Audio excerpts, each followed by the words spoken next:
Mídias sociais podem fazer bem ao crente?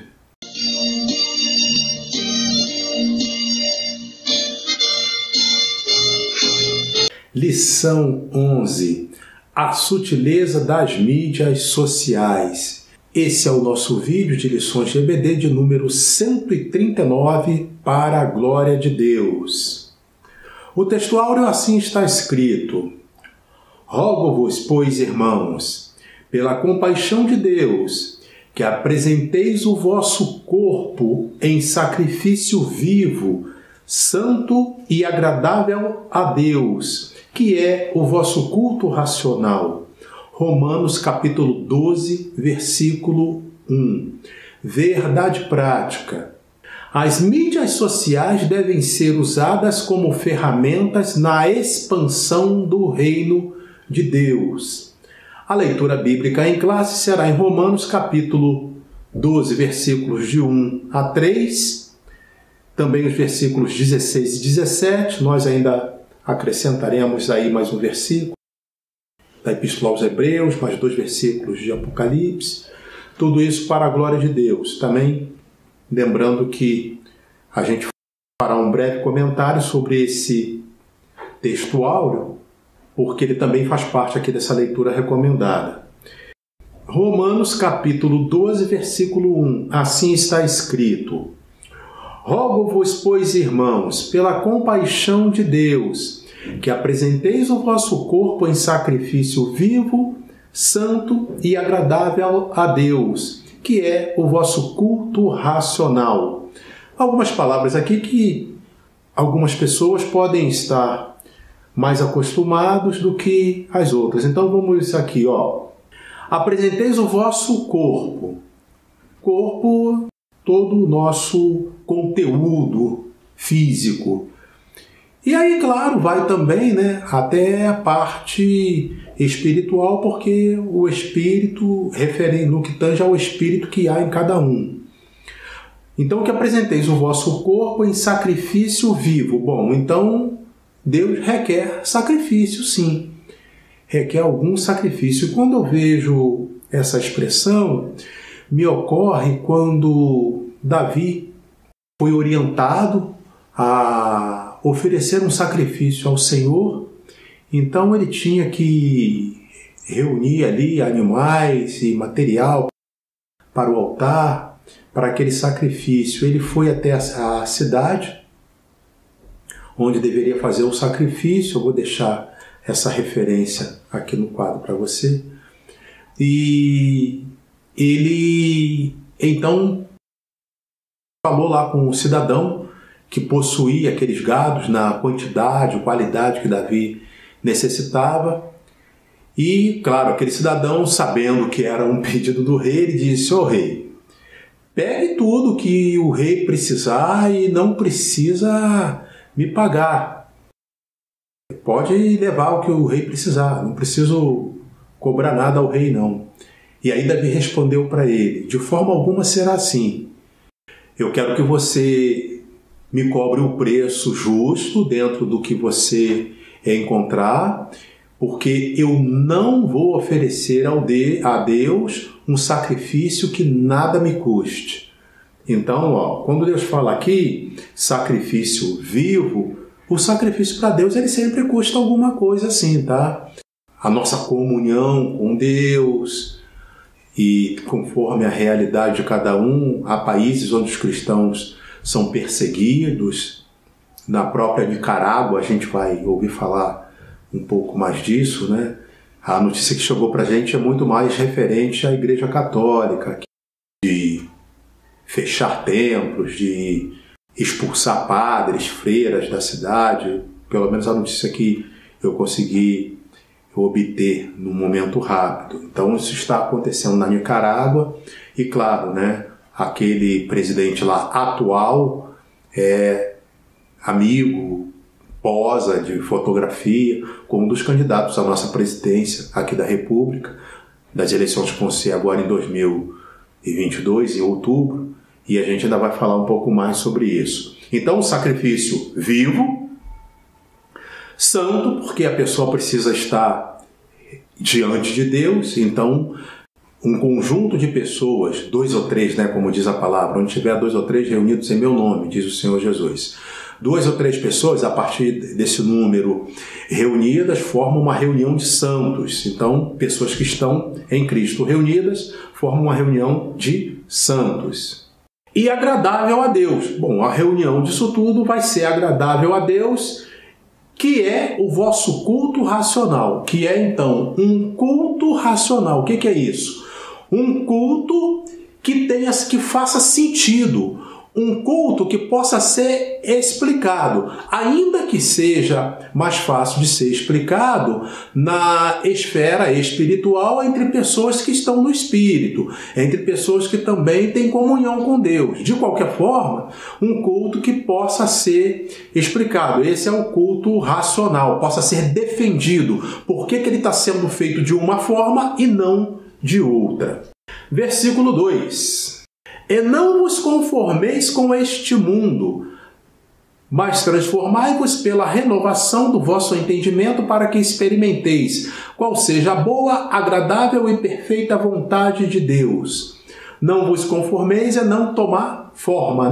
No mundo tem muito disso, de agora todo mundo está fazendo assim, agora é assim. Sobre essa questão de tomar forma ou não, eu lembro de um irmão, um pastor, pregador, e que ele dizia: há certas coisas do Evangelho que quando a gente defende, aí dizem que a gente é quadrado. Eu imagino que isso já deve ter acontecido comigo, então, não na minha presença, né? Mas alguém deve ter falado isso também, a meu respeito, e eu tomo isso como galardão. Aí dizia aquele pregador: e eu não me importo que me chame de quadrado, porque o céu é quadrado. Aí, depois de algum tempo, eu fui pesquisar.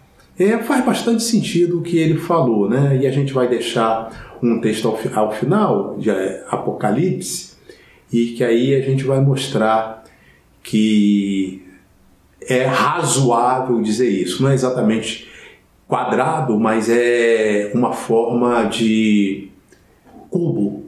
É uma forma de cubo que a gente pode defender de como será o céu. Mas aí a gente já vai chegar lá.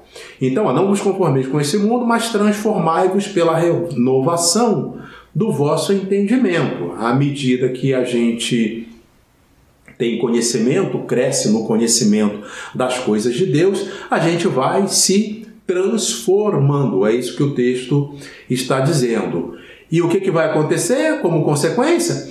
Para que experimenteis qual seja a boa, agradável e perfeita vontade de Deus. Se é vontade de Deus, ela é boa, é agradável e perfeita. Se em algum momento você entender que é vontade de Deus e que não está sendo bom ou que não está sendo agradável, falta um discernimento espiritual de tua parte, porque a palavra de Deus, ela é a verdade. Então, biblicamente, se é vontade de Deus, é boa, agradável e perfeita. Versículo 3. Porque pela graça que me é dada, digo a cada um dentre vós que não saiba mais do que convém saber, mas que saiba com temperança, conforme a medida da fé que Deus repartiu a cada um. Esse versículo, acho que a melhor hermenêutica que a gente pode fazer é quanto à questão dos dons que Deus entrega. Então, a própria, lá naquele elenco, né, de 9 grupos de dons que tem em 1 Coríntios, capítulo 12, um deles é a palavra da sabedoria e a palavra da ciência. São coisas muito próximas e é importante a gente entender isso. Deus dá dons às pessoas e a uns ele dá mais de um, a outros ele dá um só, e tem dons que geram mais visibilidade do que outros, e tudo isso que está aqui, cada um dentre vós que não saiba mais do que convém saber, mas que saiba com temperança, ou seja, de acordo com o dom que Deus te entregou. Versículo 16. Sede unânimes entre vós, não ambicioneis coisas altas, mas acomodai-vos às humildes. Não sejais sábios em vós mesmos. Vai no mesmo sentido do versículo anterior. Você procurar, almejar coisas que estão dentro da sua realidade, dentro do propósito, que aí você vai entender com Deus. O que é alto, o que é baixo, o que é demais, o que não é. Aí é algo que cada pessoa precisa definir com Deus dentro da realidade de cada um. 17. A ninguém torneis mal por mal. Procurai as coisas honestas perante todos os homens. Como prometido, Hebreus capítulo 12, versículo 1. Portanto, nós também, pois que estamos rodeados de uma tão grande nuvem de testemunhas, deixemos todo o embaraço e o pecado que tão de perto nos rodeia, e corramos com paciência a carreira que nos está proposta. Vai chamar a atenção nesse versículo essa expressão, deixemos todo o embaraço. Então, vamos falar de redes sociais, vamos então aplicar um pouco também desse versículo. Apocalipse capítulo 21, versículo 10. E levou-me em espírito a um grande e alto monte, e mostrou-me a grande cidade, a santa Jerusalém, que de Deus descia do céu. Ainda no capítulo 21, agora o versículo 16. E a cidade estava situada em quadrado. Olha aí, por que o irmão disse que o céu é quadrado? A cidade estava situada em quadrado, e o seu comprimento era tanto como a sua largura. Isso faz de uma base quadrado. E mediu a cidade com a cana até 12.000 estádios. Esses 12.000 estádios representam 2.000 quilômetros e 200 metros aproximadamente. Seria uma distância por terra de Belém a Brasília, ou de Brasília a Belém. E o seu comprimento, largura e altura eram iguais. Então, como se fosse apenas comprimento e largura, estaríamos falando de um quadrado. Se fala que é comprimento, largura e altura iguais, então estamos falando de um cubo. Então, o quadrado chegou muito próximo, não haveria do que também a gente reclamar. É claro que dentro da esfera plana, então se o crente disser que é quadrado, é razoável ele dizer, então eu vou caber em qualquer parte do céu, até se for no cantinho. Fica aí para nossa meditação. Com isso a gente encerra essa leitura recomendada. Eu sou o pastor Israel Silva, sou pastor, sou teólogo, sou economista e, sobretudo, sou servo do Deus Altíssimo. Peço a você que adiante aí o seu like, curta, comente, compartilhe, se inscreva no canal e verifique se a sua inscrição está ativa, precisa estar na cor cinza. Se tiver vermelho, você não está inscrito. E às vezes você pode ter sido desinscrito por algum motivo alheio à sua vontade. Então ajuda a gente aí, isso além de edificar, também ajuda na divulgação do canal, isso contribui. A sua inscrição contribui para que mais pessoas sejam alcançadas por esse trabalho. Esta lição está sendo gravada no dia 7 de setembro de 2022, num dia histórico em Brasília e outras grandes cidades. Em Brasília fala-se que houve recorde de pessoas na esplanada dos ministérios. E eu sou testemunha, pela graça de Deus, de que ao final da manhã havia gente nas ruas, ali da esplanada dos ministérios, como nunca se viu.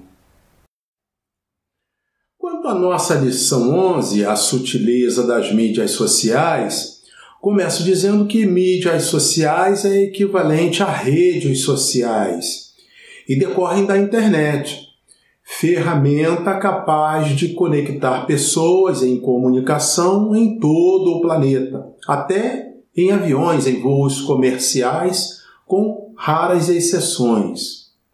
No início, possibilitavam apenas mensagens de texto, porém logo se viabilizaram os áudios, os vídeos, bem como a comunicação simultânea com qualidade de som superior à dos antigos telefones, além da possibilidade de imagens em tempo real. Fica aquela história da ficção científica lá na minha infância, que era uma pessoa ao telefone falando com a outra e ver por um monitor, né, de televisão. Aí a gente achava que aquilo seria algo tão distante.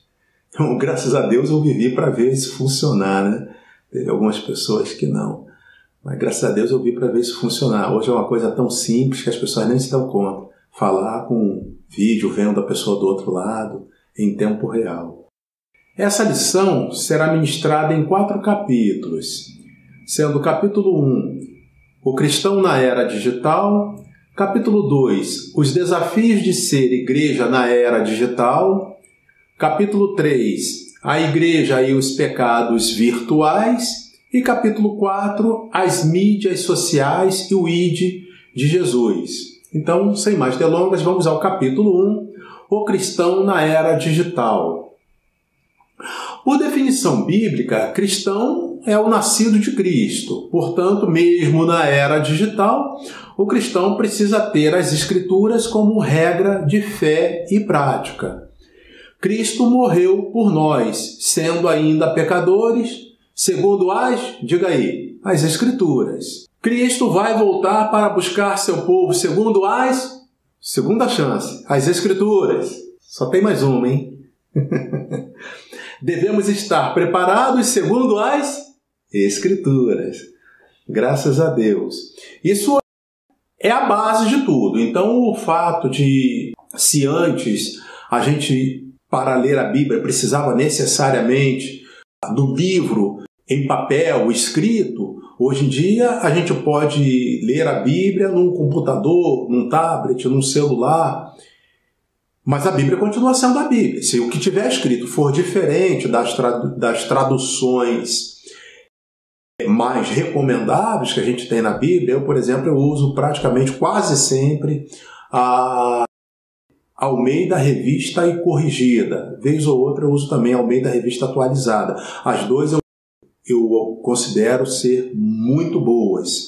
Tem algumas outras boas também, mas não são todas. Então, se for uma tradução razoável, você pode ler no celular, ler no tablet, ler no computador, o efeito sempre será o mesmo, até na televisão, né? Tem as televisões smart também. Capítulo 2. Os desafios de ser igreja na era digital. A igreja do Senhor é formada pelos cristãos. A reunião de pessoas que estão em Cristo em toda parte do mundo forma a Igreja do Senhor. O conjunto dessas pessoas forma a Igreja do Senhor. As igrejas locais podem possuir cristãos e não cristãos entre seus membros. Aí, de que a gente está falando agora? Igrejas locais, aquela igreja que tem no bairro tal, na rua tal, endereço tal. Geralmente a gente bota uma coisa pela outra, né? Aí o certo é falar de templo. E igreja local são as pessoas que compõem aquela congregação. E aí geralmente tem um cartão de membro, uma credencial, geralmente tem um hall de membros da igreja, tem um livro, alguma coisa lá escrito onde está que faz parte daquela congregação. As pessoas de A1 até Z não sei quanto, mas essa então é a diferença que a gente precisa ter. Quando a gente for falar então de desafios de ser igreja na era digital. A igreja do Senhor não tem problema nenhum, porque a igreja do Senhor, ela é o corpo de Cristo, segundo as Escrituras. E sendo o corpo de Cristo, ela é perfeita, ainda que formada por pessoas imperfeitas. Como é possível isso? É um mistério. Eu não consigo explicar além do que eu estou falando aqui. Aí fica daquelas coisas para a gente perguntar quando chegar no céu. A igreja do Senhor, a reunião das pessoas que estão em Cristo, é perfeita. A igreja local ela pode ter suas imperfeições e, claro, as pessoas, certamente, também têm suas imperfeições. É preciso a gente ter isso com bastante clareza. As igrejas locais podem ter, então, pessoas que estão em Cristo e que não estão. Porém, as grandes promessas bíblicas, por exemplo, quando Jesus diz: não se turbe o vosso coração, crede em Deus e crede também em mim. Na casa de meu pai há muitas moradas, se assim não fosse, eu vos teria dito, pois vou preparar-vos lugar. Pois é, o Senhor Jesus, promessa, preparar lugar para aqueles que nele esperam, que confiam nele, que creem nele. São promessas para as pessoas que estão em Cristo ou que morreram em Cristo, segundo as Escrituras. Na era digital, a igreja permanece com o mesmo perfil espiritual contemplado nas Escrituras. No entanto, cada cristão precisa resistir também aos embaraços presentes nas redes sociais. A gente vai explorar um pouco mais isso daqui a pouco. Nesse ponto, já podemos responder nossa pergunta de abertura. Mídias sociais podem fazer bem ao crente? Respondo que sim. Se as mídias sociais forem tratadas como uma ferramenta, e aí, claro, uma ferramenta perigosa em caso de mau uso. Exemplo disso, uma faca é uma ferramenta quando na mão do cozinheiro, da cozinheira, da dona de casa, que trata com cozinha, enfim, porque vai proporcionar cortar muito bem uma carne, fazer um bom bife, fazer um bom peixe e assim por diante, descascar alimentos, mas também é uma ferramenta que é perigosa. Não pode deixar na mão de uma criança, porque a criança pode se cortar. Tem que ter cuidado com a queda, a faca com descuido, ela cair. Só ela cair em cima do pé de uma pessoa pode fazer um estrago, pode fazer um incidente, um acidente, enfim. Então tudo isso tem que ser cuidado.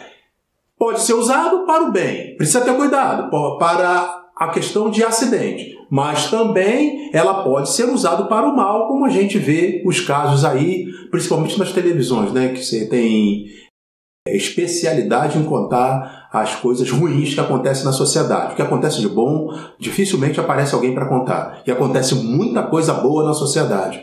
É uma pena que a nossa televisão seja ruim a esse ponto. Capítulo 3. A Igreja e os pecados virtuais.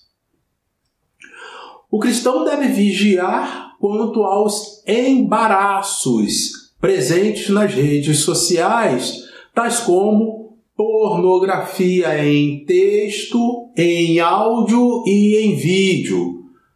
Então, isso certamente é algo que vai atrapalhar a vida do cristão. Tem um texto num livro que o autor faz essa pergunta, quando ele cita, por exemplo, as obras da carne e frutos do Espírito. Aí ele diz: em nós, dentro de nós, tem carne e espírito. Aí diz o autor: dentro de mim, eu tenho 2 cachorrinhos. Um chama carne, o outro chama espírito. Os 2 brigam constantemente. Qual deles vence a briga? E aí, se eu estiver perguntando isso para você, eu já te dou a chance de você especular. No meu caso aí, qual dos 2 vence a briga? O cachorrinho chamado carne ou o cachorrinho chamado espírito? No caso do pastor Israel, se você disse que é o da carne, errou. E se você disse que é o espírito? Também não está de todo certo. Vai vencer a briga aquele que eu alimentar melhor. Isso vale para o autor do livro, era a resposta que ele dava, vale para o meu caso e vale para o caso de todos nós, de todos os cristãos.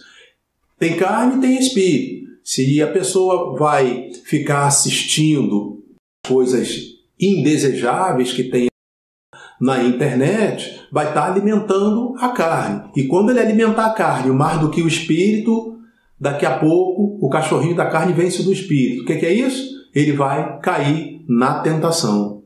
Além disso, há pecados de roubos, furtos e defraudações com maior ou menor utilização de redes sociais. Chama-se no pacote aí dos crimes cibernéticos, né? Então se usa a rede social para tudo aí. Golpe do cartão de crédito, o chamado golpe do amor, que alguém promete aí que está apaixonado e depois é golpe. O tal do clique aqui no telefone, aí depois tenta buscar a senha do outro cliente. Então tem de vários tipos. Isso tudo está lá. E aí é preciso que tenha o quê? Cuidado com isso tudo. E como nessa parte aqui, nesse capítulo, a gente fala dos pecados virtuais, para aquele que tem compromisso com Deus, para aquele que espera em Deus, é claro que ele não estará, a princípio, interessado nessas coisas. Mas para que ele não seja tentado, é melhor que ele não fique demasiadamente buscando, se interessando, estudando, pesquisando como isso é, porque em algum momento isso pode virar alimento para o tal do cachorrinho chamado carne. E se a carne for mais alimentada que o espírito, a carne vence o espírito. Se a carne vence o espírito, significa o quê? Que o cristão pecou. Isso, claro. A consequência é que ele vai pecar. Aí a gente está só fazendo a ilustração, porque o pecado é uma coisa concreta. As Escrituras falam de pecado que é para a morte, pecado que não é para a morte. Nesse sentido, o cristão deve manter especial vigilância quanto aos conteúdos de internet que alimentam a carne em direção a pecados grosseiros. Quanto a esses pecados grosseiros, é comum grandes igrejas locais trocarem uma coisa pela outra, deixando em tal grau de conforto pecadores que alguns passam a ter status sentindo-se mais crentes do que um outro que tem a sua vida pura segundo as Escrituras. O que é uma vida pura? É como eu disser, é segundo as Escrituras. O que eu digo? Tomar uma coisa pela outra. Há um comentário numa de nossas lições que uma irmã fala que ela esteve numa igreja que o pastor disse que estava proibido lá de falar em inferno e falar em pecado. Ou seja, foi mais ou menos, creio que foi naquela lição que eu coloquei ali 15 palavras ou expressões que existem na Bíblia e que, sendo que umas são faladas muito, outras são faladas pouco, outras quase não se ouve, pois bem, fazendo aí essa reflexão.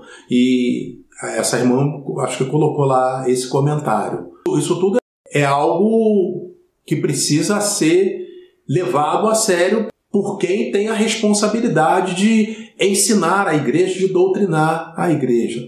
Se a igreja não fala de pecado, aí o pecador se sente espiritualmente confortável. Isso aí desde que o mundo é mundo, tá? Na minha infância já tinha isso. Só que na minha infância não havia internet, não havia influenciadores digitais. Eu já estou adiantando aqui um pouco das coisas. Mas vamos lá. As coisas do Evangelho, na minha infância, elas eram faladas na igreja, faladas pelo que a gente conseguia ouvir da igreja. Às vezes tinha na igreja local, às vezes tinha uma palavra muito boa, tinha pastores que zelavam muito pela palavra, como tem hoje, e tinha outros que nem tanto, também como hoje. E é isso que está acontecendo. Só que hoje existe também a internet, como essa aqui, como esse vídeo aqui. Há coisas que eu falo aqui e que dificilmente você vai ouvir na maioria das igrejas locais, mesmo sendo igrejas evangélicas. É uma tristeza, digo isso com tristeza, mas é isso que está acontecendo. Há igrejas que falam de dízimo e oferta em todos os cultos, mas deixam de falar nos pecados que tiram pessoas do reino dos céus. Capítulo 4.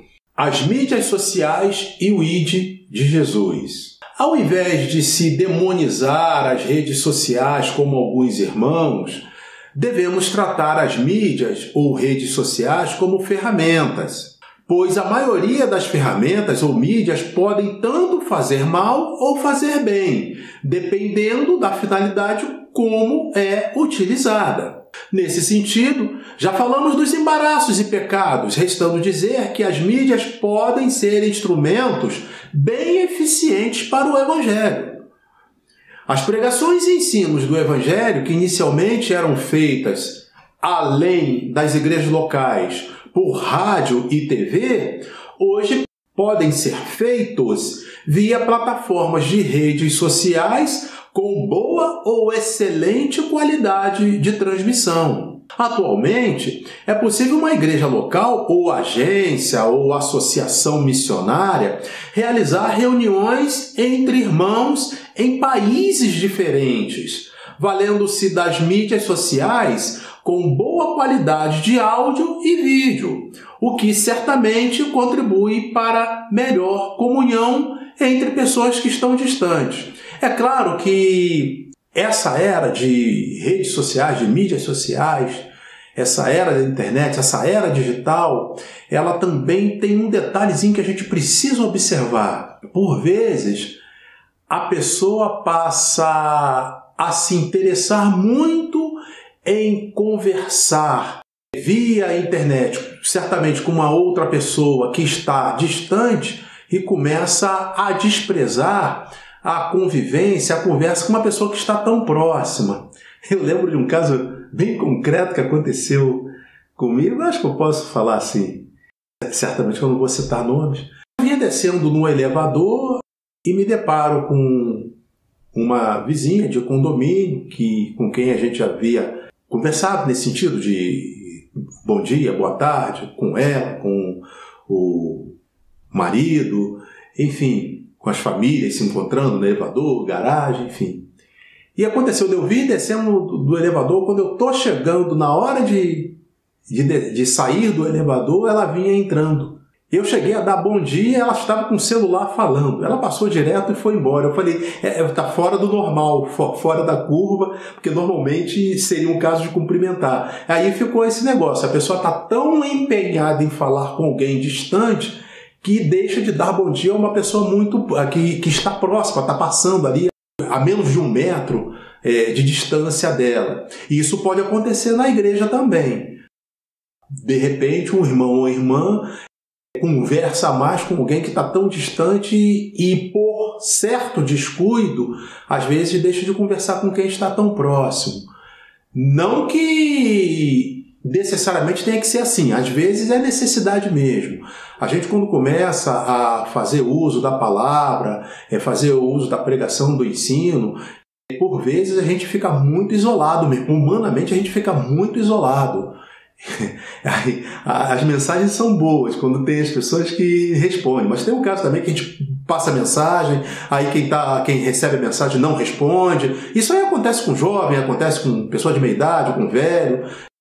Passa a mensagem, não responde, aí a gente vai, passa para outro, enfim. Mas tem aqueles que a gente tem maior afinidade, que mesmo estando distante, aí a gente tem sempre mais coisas para conversar. Então tudo isso está presente, mas a gente precisa saber aí fazer, como eu disse já anteriormente, bom uso dessa ferramenta chamada redes sociais. Assim como temos testemunhos de pessoas que foram curadas ou aceitaram a Jesus por meio de trabalhos evangélicos em rádio ou TV, isso também já acontece por meio de ensinos e pregações via redes sociais. Então seria o melhor resultado, vamos falar assim, de utilização das redes sociais para a pregação do Evangelho. Vou deixar aqui para você na tela, 1 Coríntios capítulo 9, versículo 22, parte B. Fiz-me de tudo para todos, para, por todos os meios, chegar a salvar alguns. Todos os meios. Na época do apóstolo Paulo, não havia redes sociais, mas hoje há. Então, se é possível a gente utilizá-la para chegar a salvar alguns, vamos fazê-lo. João capítulo 9, versículo 4. Convém que eu faça as obras daquele que me enviou, enquanto é dia. A noite vem, quando ninguém pode trabalhar. Então, fazer a obra de Deus. Lá na minha infância, a pessoa recebia ou não uma oportunidade para falar no púlpito da igreja e se tinha, evidentemente, o dom da palavra, o dom de pregar, para dar um testemunho, seja lá como fosse. E se não recebesse, não tinha mais nada que ele podia fazer. Hoje não. Hoje a realidade é outra. Então trabalhamos enquanto é dia? Enquanto é dia. Mesmo que não haja oportunidade na igreja, tem redes sociais que é possível fazer uma coisa como essa. A propósito, testemunhos que você tenha, pode escrever aí nos comentários aí, e se for o caso, pode colocar aí como comentário da lição, que sempre ajuda também outras pessoas, ajuda a edificar outras pessoas. Concluindo, as mídias sociais são ferramentas que a maioria das pessoas utilizam ou vão utilizar mais ou menos vezes. Tais como ferramentas manuais, as mídias requerem cuidado, pois seu uso indevido pode causar prejuízos, sequelas diversas e até contribuir para pessoas perderem suas vidas, tanto no campo físico como na vida espiritual de cada um. Também importa dizer que os produtores de conteúdos das redes sociais são chamados de influenciador digital. Por isso, considero oportuno dizer que influenciadores digitais cristãos têm o dever de orientar seus fiéis ou seguidores quanto às eleições.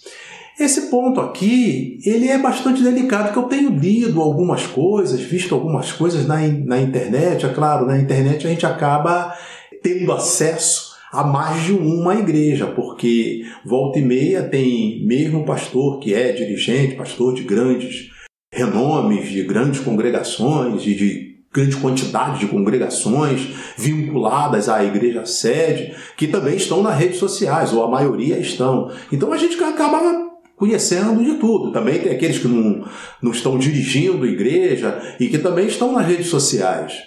E eu escutei algo assim que me chamou a atenção. Quando um pastor fazia umas afirmações, e há certas afirmações que, às vezes, elas, mesmo sendo verdadeiras, mas elas carregam um viés de alguma coisa que a pessoa quer dizer. Então, eu vou explicar o caso bem específico. Quando diz assim, a igreja não tem partido político. Isso é óbvio, não tem mesmo. Mas alguém disse que tinha? Eu acho que não. Aí emenda o ponto seguinte. Todos têm o seu direito de votar. Claro que tem. Portanto, dizia ele, cabe a mim como pastor dar conhecimento para que você então decida em quem você vai votar. Não, aí eu acho que foi um equívoco da parte dele. Sabe por quê? Nós estamos já há menos de um mês para a eleição mais importante da história do Brasil, seguramente mais importante da história da América Latina e mais importante para boa parte do mundo, do planeta. É essa eleição que vai ter no Brasil. Essas eleições de 2 de outubro próximo, se Deus quiser. E aí, quando ele diz que vai dar conhecimento, olha só, a história não é muito favorável a esse princípio da forma como ele está colocando. Você quer ver? 1910 é a chegada dos missionários Daniel Berg e Gunnar Wingre, chegada deles no Brasil, e aí a gente marca assim, é um divisor de água do pentecostalismo no Brasil, ou seja, as igrejas mais fervorosas começam no Brasil, elas se expandem, pegam força no Brasil, pegam visibilidade no Brasil a partir de 1910. 1920, 1922, é fundado na minha cidade ainda, em Niterói, o Partido Comunista do Brasil. Bom, uma coisa não tem nada a ver com a outra? Depende. Ao longo desse tempo, e aí eu tive a minha infância, posso colocar aí anos 60, anos 70, infância, adolescência, os políticos de vez em quando estavam se aproximando das eleições, eles se aproximavam, iam na igreja, aí recebia oportunidade para falar do púlpito. Eu creio que a maioria das pessoas da minha geração vivenciaram isso. Oportunidade para falar no púlpito e dali pedia votos e aquilo ali era até a próxima eleição. O que ele fazia ou deixava de fazer, a gente também não tinha muito conhecimento, porque não havia internet. Já que a gente veio até aqui, Senhor, dá-me graça. Então eu considero um equívoco desse pastor que falava dessa maneira. De qual maneira? Dizendo que tinha que dar conhecimento que cada crente deveria, cada pessoa do seu rebanho deveria decidir em quem votar. É claro, o voto é individual, é um direito de cada um. Mas isso aí flerta com a omissão. Porque se nós, que somos espirituais, e me coloco na condição entre as pessoas espirituais, entre os influenciadores espirituais, se nós que somos, já temos admitidos que a gente também chegou a se enganar, a votar em pessoa que era ruim, que a gente achando que era boa, pois é, isso tudo estava muito misturado. Isso não é uma coisa fácil de saber. Mesmo, e a maioria dos líderes, pelo menos evangélicos, tem um bom nível de instrução, são inteligentes. Com tudo isso envolvido, hoje boa parte deles, alguns até de renome, admitem, e admitem até a história mesmo recente, porque tudo já saía já nos jornais e por aí afora, que eles apoiaram candidatos que depois se mostrou que eram muito ruins, que defendem coisas contrárias à igreja. Eu cheguei a falar da Nicarágua, candidato que hoje quer ser presidente do Brasil e que tem foto, tem matérias dele abraçado, elogiando lá o presidente da Nicarágua, que faz esse estrago todo, vive afagando, pronto, os dirigentes, os chefes de Estado de Cuba. Eu digo hoje porque, assim, várias gerações de Cuba, onde o cristianismo é tratado com severidade, não há liberdade religiosa, não há liberdade para coisa alguma. Então isso não é uma coisa simples, sem contar que a gente está há um mês para ter essa grande eleição. Então deve dizer sim, você tem que votar no... Eu digo para os meus irmãos, assim como digo para a minha família, você deve votar no candidato lá no 22, no Bolsonaro, porque ele é bom para a igreja, é bom para os princípios que a igreja defende. Não deve votar nos outros, porque os outros não são. Ele precisa ser direto. Precisa ser. Porque depois não vai adiantar mais. Eu estou dando conhecimento. E quando que esse conhecimento vai chegar para cada um tirar essa própria conclusão? E qual é o nível intelectual da pessoa para conceber esse conhecimento, sabendo que os canais de televisão, de rádio e de tudo mais estão bombardeados, praticamente todos os canais de televisão fazendo propaganda, trabalhando para que volte o comunismo no Brasil, e a gente sabe que se voltar ele vai ser muito pior. Como é que o pastor vai fazer uma coisa dessa? Na minha avaliação, é um equívoco. Precisa dizer e dizer com clareza, como eu estou fazendo aqui agora.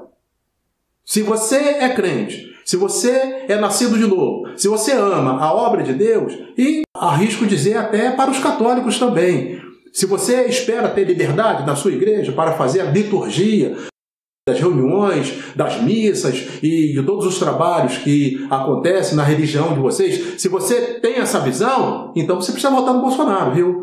Porque senão você vai estar dando munição e está votando em alguém que vai atacar tudo isso. E já falou com a própria boca. Precisa ser claro. Não há tempo mais para ficar em cima do muro. Não há tempo mais para fazer rodeio. E a história mostrou que isso não funcionou.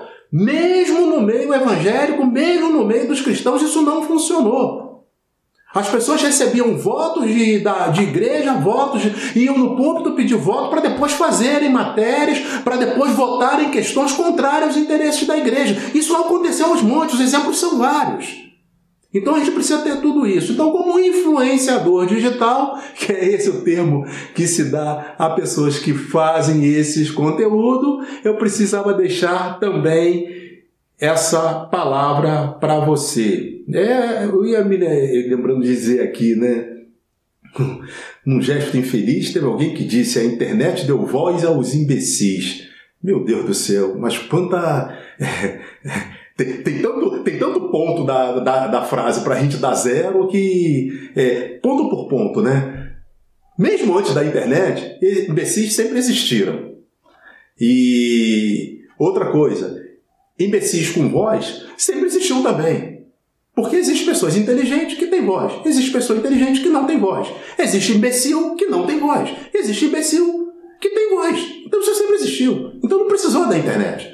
Agora, com a internet, o que ficou evidente é que se expressar e se comunicar e alcançar o maior número de pessoas ficou mais barato. É esse que é o ponto.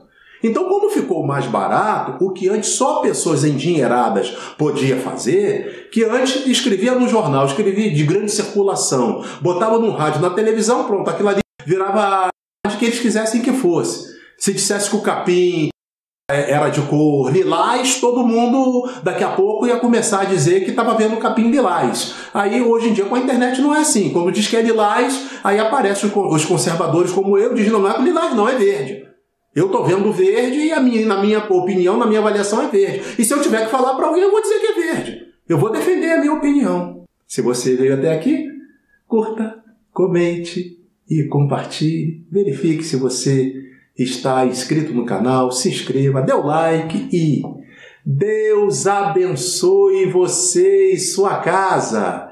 Em nome de Jesus. Amém.